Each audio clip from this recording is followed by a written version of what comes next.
Hey guys, new video. Today I'm going to be doing a video on the heroes or champions in Battlerite. So this is just intended to be a quick overview. It's not intended to actually teach you how to play the champion. So let's just jump right into it. So Battlerite currently has all these champions. So I believe it's 22 at the moment, and they're adding the 23rd next week. And she'll be Destiny the Sky Ranger. We don't actually know her kit yet, but we theorized that she's going to be like Metal Warden from the original Bloodline Champions. So for those of you who don't know what that means, if it's true, she'll be pretty annoying. Anyways, so the current champions, there's 8 melee, 7 ranged, and 7 supports. So we'll just go in alphabetical order. So Ashka is a ranged champion, and he's basically a fire elemental. He has powerful projectile attacks, very long range. He's fairly good at surviving, and he's got a powerful ult. If we just click on him here, quick look at his abilities, you can see he has a special ability called Ignite that lets him deal increased damage over time, and he can reset that with his fireball. He's got a powerful movement ability, and he's got a few utility abilities. So one thing to note about heroes in Battlerite is that they're all structured fairly similarly. The left mouse button will be an auto attack. The right mouse button will be your primary secondary source of damage, so to speak. And there are other secondary sources of damages, but your primary one will be your R&B. Space is almost always a jump. Q is usually a defensive ability. E can be hard to classify. Usually it's got some form of crowd control on it though. And R is a special ability, so each hero is a different type of R ability, with F being your ultimate ability. Bako is a melee. He's kind of like a bruiser, I suppose, if you want to use League of Legends terminology. He likes to jump into the fight, use his shield to soak up some hits and reflect them back at the enemies. And he can harass from range with his axe, with his R&B. But apart from that, he's mostly made for jumping in, getting some crowd control off, and helping his teammates avoid damage. Blossom is a healer, and probably one of the most powerful healers in the game right now, up there with POLOMA. She's very powerful. She's obviously based off of a druid or a dryad. She's ranged. She has heal over time as well as heals that just apply instantly. And she's got a very powerful escape in hop, because you can use skip after hop, and it lets her jump away twice, which is very powerful. Her Q, Tree of Life, is also very powerful, as it lets her put up basically a healing station that enemies can target, but if they're hitting that, they're not hitting your team. Her E is a stun, and her R allows her to reflect projectiles back at other people. Her ultimate's not amazing, but Weaken is very useful, so it has its place. CROAK is another melee, and he's more of an assassin, as his title would suggest.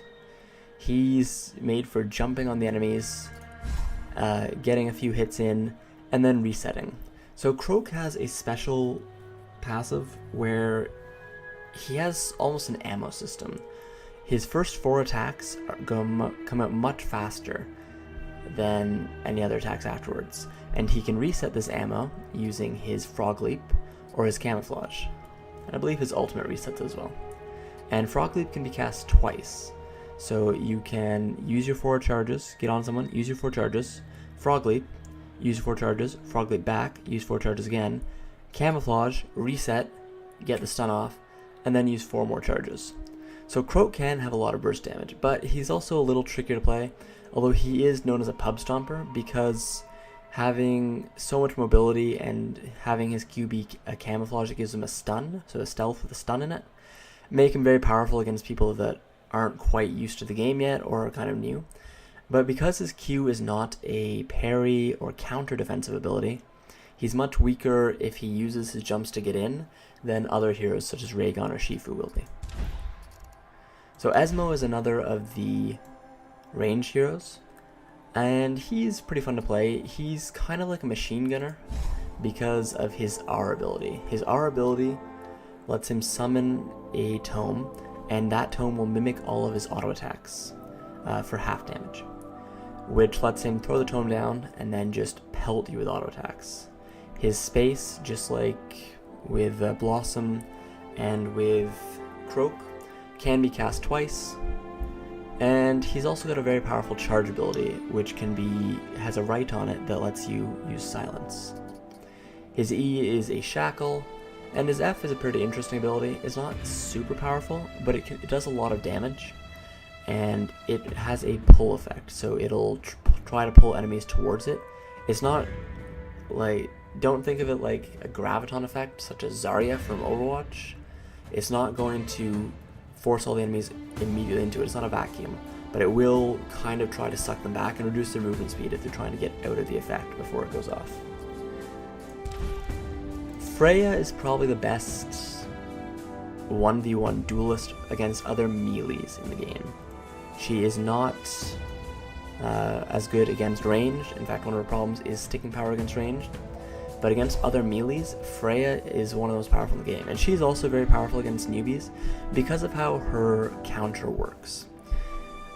If FREYA uses her counter, she'll gain a shield. And then she can prolong that shield, as well as continue to stack the shield even as you're hitting it. So you can hit the shield, take it down, and then she can stack the shield even higher. So, unlike other abilities where you hit the counter once and then they get their special effect off, FREYA's persists, and it's very punishing because it gives her a huge shield. It's, I think, a 44 health shield, which is more damage than some ultimate abilities can do. It's that big, and it can just be insane to deal with, as well as because of how powerful her auto attacks are, and how difficult to dodge her E and her ultimate ability are, especially for melees. She's very powerful against melees, but range units can give her problems, especially if they have multiple range units that can kind of kite her around between them. Iva is ranged.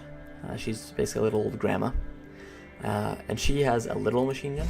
That's her ultimate is machine gun. Deals 140 total damage if you can hit every projectile, which is 2/3 of most heroes' health. It's difficult to hit every projectile, obviously, but that is a huge damage potential for an ultimate. Iva, she's very much a press the attack type. She tries to get people to waste their cooldowns, and she plays kind of like a melee that would rush in, except she's ranged. She's a rather unique ranged hero. She's a lot of fun. You will want to ignite her oil.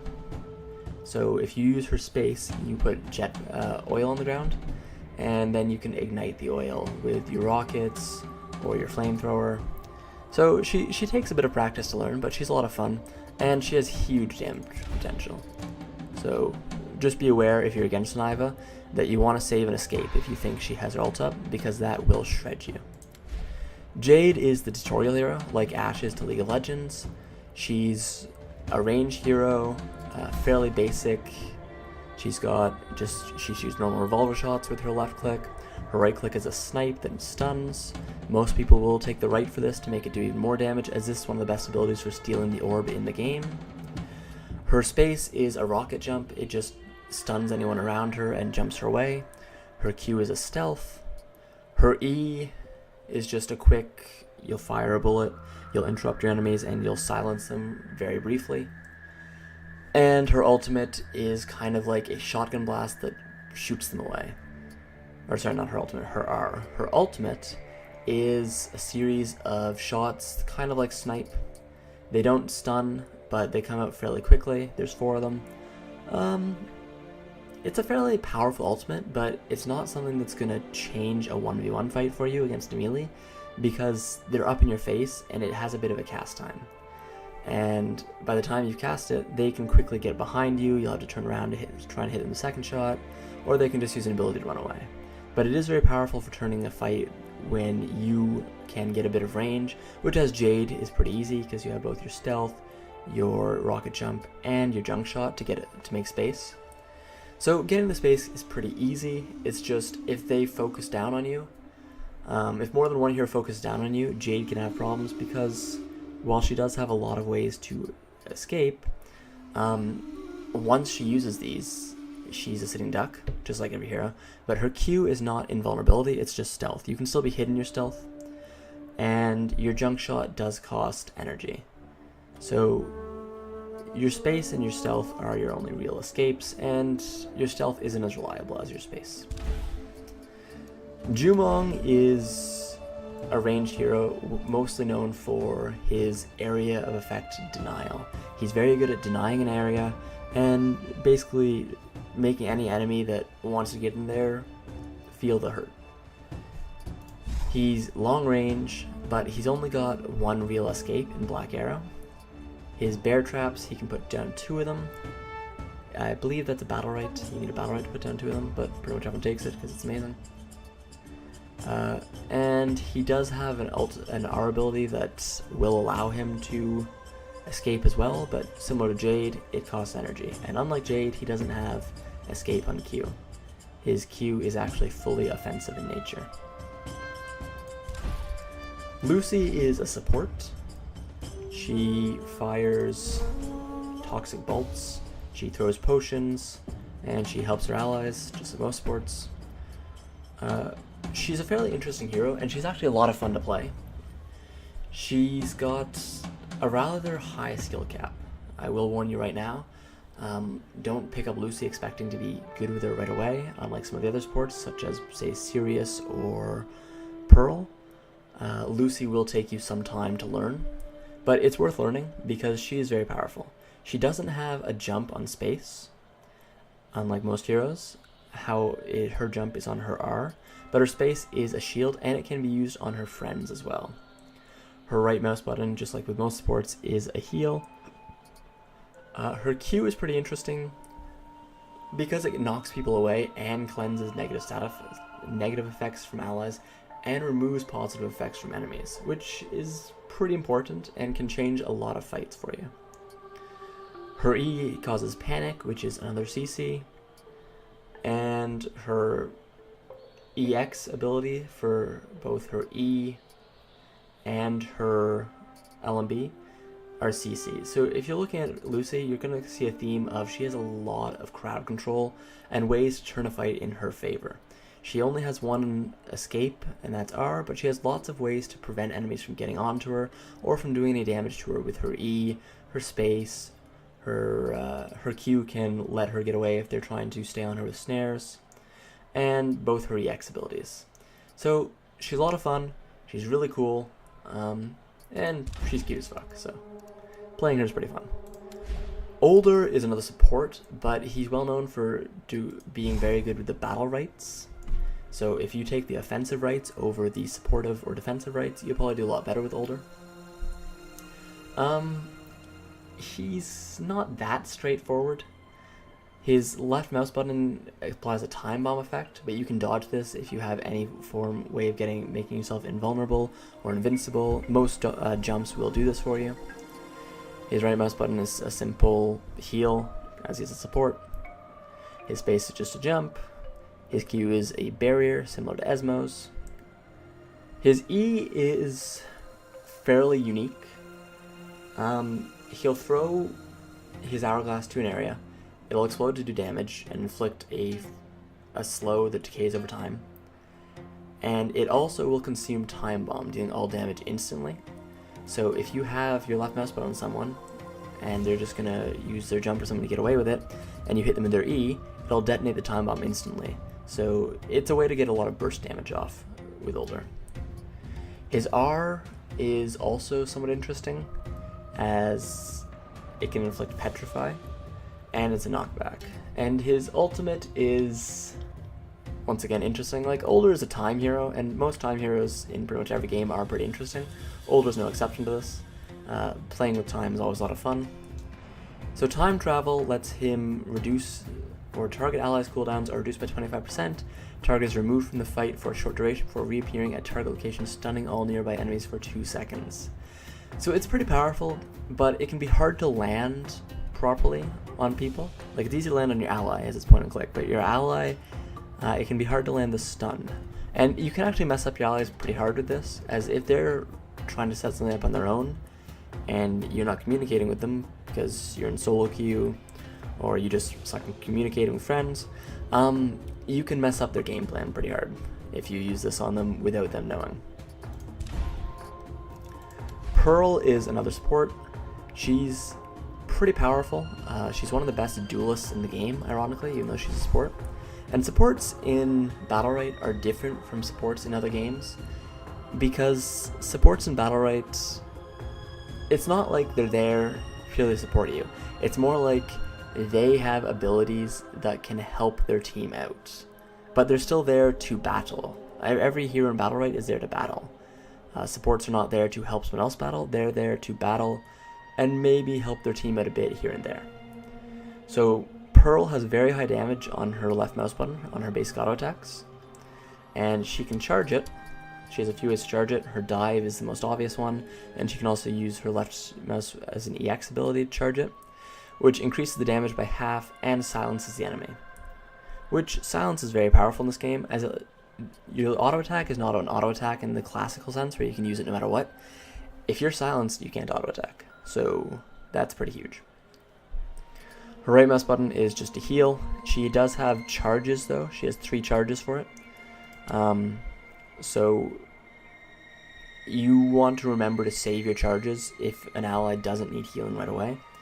And try to save your charges if an ally looks like they're going to jump in, so that you can throw all the charges on them at once and then go back to DPSing.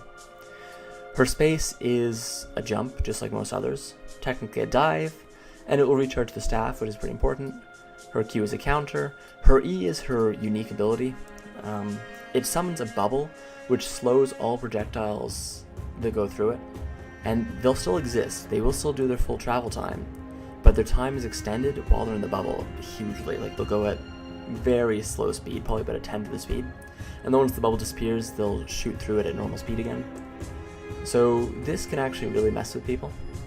And you can actually fuck up your own team with it too if they're not aware that the bubble is going to expire soon and a high damage projectile is in there, such as Jade's snipe, as the projectile will then power through as soon as the bubble disappears. Very powerful ability though. It's also good for getting space, as it will push enemies away when you cast it. And then her R is just a basic shield, and her ultimate is she summons Jaws, it devours people and then throws them out to another location. Pestilus, another support, ironically. He doesn't look like a support, but he's kind of like a burst mage. He has a lot of damage over time type things. His space is actually infestation, so he can infest enemies. And they take more damage from your allies while infested, whereas your allies, if you infest them, take less damage. His Queen is probably the ability to look out for, so it's kind of like Blossom's Q. He'll summon a Queen, it'll heal nearby allies for some health, as well as some health over time, and then it will also explode after the duration. And this is pretty important to note, as if you're trying to kill the Queen, because you can kill the Queen to stop the healing, and it detonates, you will take damage, so watch out. Apart from that, he can panic people, he can shield them, and he's got his ultimate's kind of similar to Jade's. Poloma is another support. There's quite a few that start with P. Pearl, Poloma, and Pestilus. And she's very powerful. She's got a sort of link ability. She's kind of like a shaman, and she can link to both enemies and allies. So if she hits an ally, then she will receive 50% of the healing that they get. And if she hits an enemy with her auto attack, then 30% of the damage your allies take near you will be inflicted on that enemy, which can be huge if you have an ally being focused down by a pair of melee DPS, for example, and you hit their support, then all of a sudden they're doing a bunch of damage to their own support as well. Her RMB is fairly unique, as it's not a heal. Her heal is her left mouse button. If she hits her allies with it, they get healed. Her RMB, though, is a little different, as it sends them to the other side, and she can use this on herself or her allies, and it prevents them from being damaged and increases their movement speed. So this is great for the aforementioned double melee dive. They're diving you, or they're diving Jade, or even one of your melees, for example, that is high priority for them to kill. You throw other side on them, they run away, maybe they run at their enemy team, and they get to go ham now. It also has a quick heal when the effect ends, but You're not using this for the 12 heal on a 12-second cooldown. You're using this for the invulnerability. Her space is a spirit guide that she can then teleport to if she casts the ability again. Her Q is a panic. You will notice this used a lot by Palomas. If a melee jumps on them, they'll quickly Q. It's pretty much instant cast, and it will panic the enemy. And the panic can break if the enemy takes enough damage. I believe it's 20. Yeah, the panic damage limit is 20, as you can see here. But this is very powerful for getting melee divers off of you, and along with the Spirit Guide, as well as Paloma's fairly decent natural damage, makes it diving Paloma a somewhat risky bet if you want to dive her alone. Her E is a Ghost Wolf that will jump between targets and inflicts a soulbind on each hit. And her R, this is probably her most powerful ability, quite honestly, after Other Side. Her R summons a pixie, which, just like Esmo, duplicates her auto attack. Unlike Esmo's, who's a stationary, the pixie follows her, and there is a Battlerite that lets your pixie do full damage and healing, which lets Paloma do a really high amount of damage and healing over a quick burst of time just by sacrificing 25% of her energy. So that's huge. Raigon is my personal favorite hero. He's fairly easy to play, really powerful too. He's got a fairly basic charge system. If he hits an enemy with an auto attack, he gains a charge, and then each charge empowers his right mouse button, which is a quick dash forward, to let it deal more damage and heal him. His space is a jump that has a rather large amount of damage. You can use this to jump on enemies or just to jump onto the orb to try and steal it, because if you use the Battlerite, you'll get 26 damage out of this, which is a lot. His Q is very powerful. It's a parry that reflects projectiles, and melee attacks will stun the enemy. However, you have to aim this. It's not an automatic reflect right back to where it came from. It will go towards your cursor. So if you see a Jade lining up a snipe on you, and you quickly press Q, make sure your cursor's on Jade or on one of her allies you want to mess with, as you can then reflect that 35 to 44 damage snipe and stun right to that person. His E is, I don't know how to explain, it's a line skill shot that at the end of the skill shot will knock up any enemies into the air. Deals a rather low amount of damage, but there's a few interesting Battlerites that you can take with this. One of them lets him then jump up to the enemy and makes it function as a gap closer and extends the time in the air. So it's a useful ability. It's not amazing, but it's not bad. His R ability is a knockback that deals extra damage if you can let them hit a wall, and his ultimate ability is a line skill shot that if you can hit someone, causes a massive circle to appear, and Raigon will deal 6 damage every quarter of a second or something like that to each person inside the circle. And then you can recast it again to end it early or to dash out. So his ultimate, it's fun to use, but if you miss it, it's gone. You don't get a circle at the end of the ability. You only get a circle if you hit an enemy. So be careful of that. Rook is a fairly straightforward champion. He's kind of like Bako in that he just wants to jump into the fray and cause as much havoc as he can. Successful hits will reduce the cooldown of his right mouse button, kind of like Raigon does. He does have an interesting EX ability, where he can heal himself for quite a bit of health just by sacrificing some energy. And he can also use his energy to throw or to use his smack ability. But his ultimate's actually really powerful. His ultimate does a lot of damage, and it's fairly easy to aim, and it can be somewhat difficult to dodge as well. So consider saving your energy for his ultimate if you don't need it to stay healthy. He also has the armor break ability, which is pretty big as it increases the amount of damage someone takes. So if you can stack this on someone and your Jade hits a snipe, or you've got a Shifu or a Raigon diving in with you, then they will take quite a bit of extra damage. Apart from that, he's got some fairly basic abilities. His space is a rushing, it's not a jump, but it's a dash. His Q is an interesting sort of counter. if you get the counter successfully, you temporarily become invulnerable, as well as go berserk, so extra attack speed, extra movement speed. But you do have to get the counter off, and good enemies will just avoid you if they see you trying to get the counter off, so you've got to time it right. And his E is just a quick boulder toss. It'll knock anyone that it hits back, but it's fairly slow and easy to dodge. Alright guys, only 6 left. Raigon is a melee, but he's very high skill cap, and he functions almost like a ranged in some ways.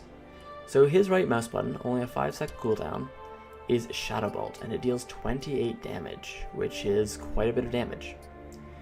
His left mouse button has quite a few abilities, and the curse ability is what makes Raigon interesting. So he deals 8 damage per auto attack, and he deals 10 bonus damage, and heals self for 12 damage, and inflicts curse and silence if his weapon is charged. And his weapon charges over time, and I believe there's a way to charge his weapon as well. Yeah, so if he negates an attack with his Q, which is just like Esmo's or OLDUR's, he charges his weapon and resets the cooldown of Shadow Bolt, which lets him function kind of like a range at times, because this has a huge range. So he can curse enemies, which means he deals 2 bonus damages and heals for 6 health when striking a cursed target. And it lasts for 2.5 seconds, so if you can charge your weapon, try and hit that person that you hit with it as much as possible over the next few seconds. And you can kind of stick to them using your space. Your E lets you pull them back to you if they try to run away. Your R is another type of jump. His ultimate is generally considered rather underwhelming. Most people will generally save his EX ability for his EX abilities and his R, so his energy for those abilities. But his ultimate does have his uses. But because it disables so many of his abilities, it's considered not quite as good. Shifu is a very straightforward hero. He, just like Raigon, he can charge up his attacks to make his right mouse button do a lot more damage. And there's a Battlerite that actually lets him go to 4 charges instead of 3. His space is what gives him such a high skill ceiling. So he's got a very low skill floor, but he's also got a very high skill ceiling.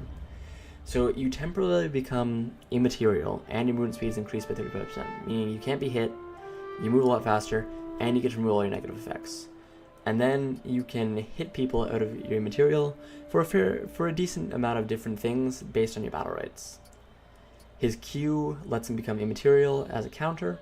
His E lets him jump to enemies or to walls, and if he uses the X version, he can bring enemies to him. And his R is a very powerful R ability because it's a huge cone that incapacitates every enemy that it hits. It hits all the enemies in the area. So against double melee, this is a very powerful ability. His F is a cyclone, so if you remember Garen from League of Legends, spin to win. And it does pretty high damage in a fairly short amount of time. So it's a pretty powerful ultimate ability, but because of how powerful his R ability is, consider trying to use this, and you don't necessarily need to save the ultimate. Sirius is a melee support. So just like most of the supports, with a few exceptions, POLOMA, he has his heal on right mouse button with 3 charges, just like Pearls. He charges his weapon, just like a few of the other heroes. And so if you ever jump on a Sirius and he hits you for 24 damage and snares you, it's because he charged his weapon. And you can charge his weapon a few different ways.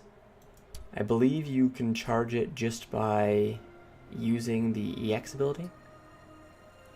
And his Q also charges it. And there might be a few other ways, but those are the 2 important ones, as his Q is a counter. So if you hit his counter and then try to chase away to wherever he teleports to after his counter, he will hit you for a surprisingly large amount of damage, and then probably just teleport away again. His teleport also has heals on it, and damages enemies, sort of a yin-yang ability. His E is a very annoying ability that petrifies you. It's got a large range, a large radius, as it's an AoE, and he can have 2 of them if he has the Battlerite for it. So watch out for this, as it's very annoying. His R, it's useful as a dash, but it's not that amazing, and his ultimate's actually really powerful, as it deals 100 damage to enemies and heals allies for 100 health, and heals him for 50 health. It's a channeled beam, so it's 2.5 second channel, pretty easy to aim, and you will get most of the damage off on the enemies, as 2.5 seconds isn't really long enough if they've used up their escapes, which they should have if you're using your ultimate, for them to really get behind cover. So Sirius is pretty good in melee dive comps, just because he's melee. He's got pretty good damage, he's got a bunch of snares, a bunch of teleports to get in and just whack people. So if you want to support for a melee dive comp, Sirius is definitely one to consider. TAYA uses a boomerang. She's pretty powerful. Her right mouse button has a stun on it. She throws 2 boomerangs and stuns. Her boomerang, left mouse button, it does return. Don't worry, it is a proper boomerang. Her space is a haste that also removes any impairing effects. And your boomerang will deal increased damage while your haste is active, so watch out for that. If you're using it as an escape, try to always keep throwing as well. Don't stop attacking. Her Q knocks enemies away. It's kind of like POLOMA's Q, except instead of panicking, it just knocks them away. Her E is very powerful, as you throw a wind bomb and it draws all enemies into a location, which is great for Wombo, because if you can throw this can help anything like an Esmo or a Shifu to get a very powerful ultimate off. Her R is Tornado. You can use this on allies as well, which makes it pretty powerful, as it lets her support her allies pretty well. You use this to save an ally that's about to get focused, or that used their outs and is being focused by an ultimate, and it's pretty good. And her ultimate ability is fairly powerful. It's sort of a passive ability. You summon your mount to you, and then you basically get your haste buff, as well as the empowered boomerangs, as long as you're on the mount. So it lasts for a decent amount of time, 5 seconds. You get a big shield, and the mount only lasts for as long as the shield's up. So if the shield goes away, you lose your mount. So be careful about just running right at the enemies, because if they can do 40 damage, which isn't that much damage, it's a large amount of damage for a shield, but it's not so much that you're invincible. Jade can proc this with 1 snipe. Then you will all of a sudden find yourself in the middle of a bunch of enemies without any energy, as a ranged champion. Not exactly a desirable place to be. THORN is the newest released hero, and he's pretty unique. He's melee, but he's got a lot of very annoying abilities. His right mouse button throws some thorns. He's got, as Thorn, he obviously has the Thorn's ability, which drains the target, dealing 4 damage and healing you for 8 health over 4 seconds if you hit your Thorn. His space lets him burrow underground and become untargetable, and then come back up and stun anyone it hits. Very easy to hit this ability, very powerful ability, and it's only on an 8-second cooldown, so this is something to watch out for if you're playing against Thorn. His Q is something else to watch out for, especially if you're a ranged champion. It will spawn a claw behind, well, wherever he puts it, it'll spawn a claw, and then it'll reactivate to drag anyone in its path all the way over to Thorn. And this is also good for stealing the orb. So just because a Thorn's team is being zoned away from the orb, don't think that the orb is safe, because Thorn can use this to try and bring the orb over to his team where they can kill it.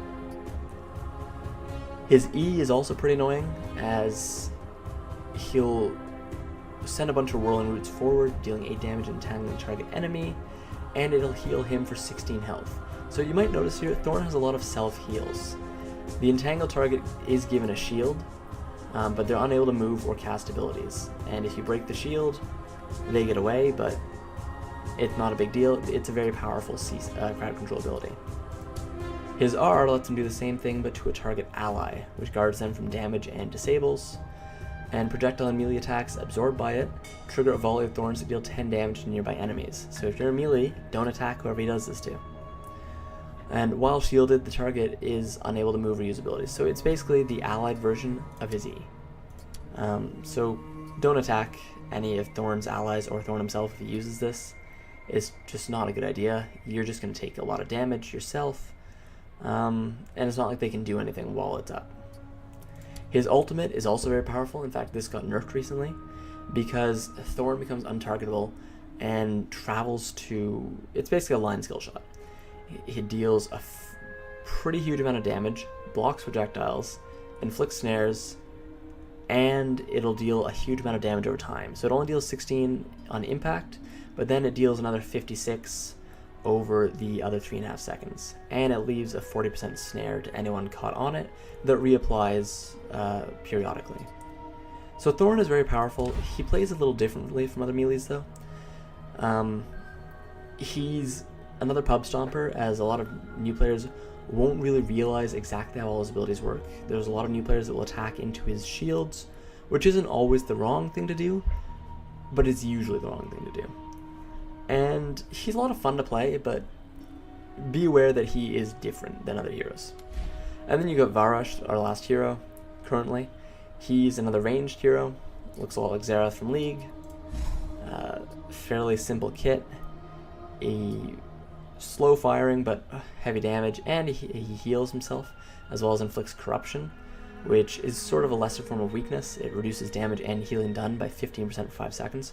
So this guy's really good against healers. If the enemy team's healer is giving you trouble, just throw this on their healing and heal it, or throw this on them rather, and both their damage and their healing will be reduced. So this guy's actually really good against Pearl for that reason, as she does a lot of damage and healing. Same with Poloma. His right mouse button is just another projectile that increases damage taken. His space is a shield. It can be cast on any ally, but do notice that he doesn't have a jump on space, so that does make him vulnerable. He does have a jump, but it's on his counter, so you do have to rely on them hitting into your counter. His E spawns an exploding shard, and you get a few charges of this. And using the EX ability on this is actually a pretty good idea, because it makes it a bigger exploding shard, as well as silence. And this silences them, so silence is pretty important, and casting this under a Jade that tries to use snipe is always a fun thing to do. His R, just like Lucy, who also has a shield on space, is a dash, and it's a very powerful dash because it spawns a shatter shard underneath each enemy you pass through. So if you use this to get away, try to use it through the enemy to try and get some extra damage, as well as the silence off from the shatter shard. And then his ultimate is fairly interesting because it repeats 3 times, but only if you hit the enemy. So this is also a dash. If you hit the enemy, you get to dash again, and it inflicts judgment and corruption, just like your LMB and RMB. So it's very powerful, but it's also situational, and you have to hit it. So if they dodge it and you miss, your ultimate's over. GG no re. Probably should just cast R for 25% instead. Anyways guys, that's a quick overview of all the heroes in Battlerite. Thanks for watching this far. Hope you liked it.